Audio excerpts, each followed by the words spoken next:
Je m'appelle Élise, j'ai 47 ans. Je vis seule dans une grande maison à la campagne depuis que mon fils unique est parti faire sa vie en Australie. Mon mari, lui, s'est éloigné bien avant à sa manière, présent physiquement, absent dans tout le reste. Alors, le silence est devenu mon quotidien, mon seul refuge. C'est à mon amie Claire, professeure à l'université, qui m'a parlé de lui. Tu as de la place, Élise, et tu aimes aider. Ce garçon est brillant, mais il vient d'un pays où les ressources sont rares.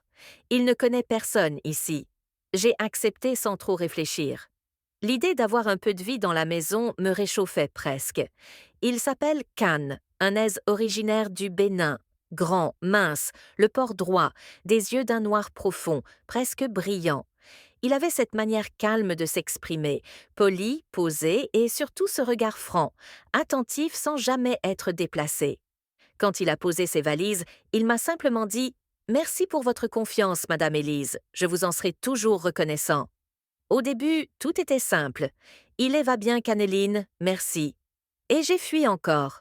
Ce garçon, il n'était pas seulement beau, il était attentionné, respectueux, profondément humain. Et ce que je ressentais n'avait plus rien d'un simple trouble passager. C'était un appel, une faille folle, qui s'ouvrait en moi. Je savais que je glissais, que ce n'était pas raisonnable, mais parfois la vie met sur votre route ce que vous n'attendiez plus. Et ce regard ne me quittait plus.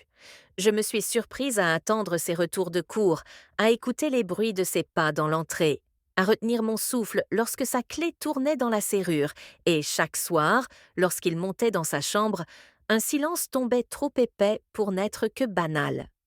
C'est un dimanche matin que les choses ont changé. La pluie avait cessé. La maison baignait dans une lumière dorée. Je préparais du thé dans le petit salon près de la grande baie vitrée. J'étais encore en robe de nuit, une de ces longues chemises en lincle que je portais sans penser à séduire. Mais ce jour-là, tout semblait chargé d'autre chose. Kellyanne est descendu, un livre à la main. Il m'a souri doucement. « Vous permettez, je peux rester avec vous un moment ?»« Bien sûr, asse-toi. » Il s'est installé sur le fauteuil en face du mien. Le silence s'est installé entre nous, mais ce n'était pas un silence vide. C'était un silence qui parlait, un silence lourd de âme que tout opposait, mais que la solitude, l'écoute et le désir avaient rapproché doucement, inévitablement. Les jours ont passé puis les semaines. Il se restait encore quelque temps. Les habitudes ont repris. Plus calmes, plus discrètes. On se frit parfois dans la cuisine. On se souriait un peu trop longtemps, on se comprenait sans se parler, mais on savait, il y avait quelque chose entre nous que personne ne comprendrait, pas même nous peut-être. Une parenthèse, une fièvre douce née du silence, de la solitude, du besoin d'être regardé et de celui d'être écouté. Puis il est parti.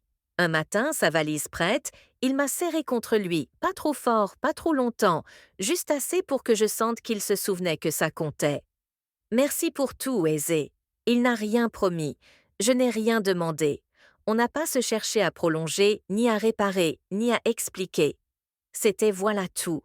Il m'arrive parfois de penser à lui dans la cuisine ou quand la maison redevient trop silencieuse.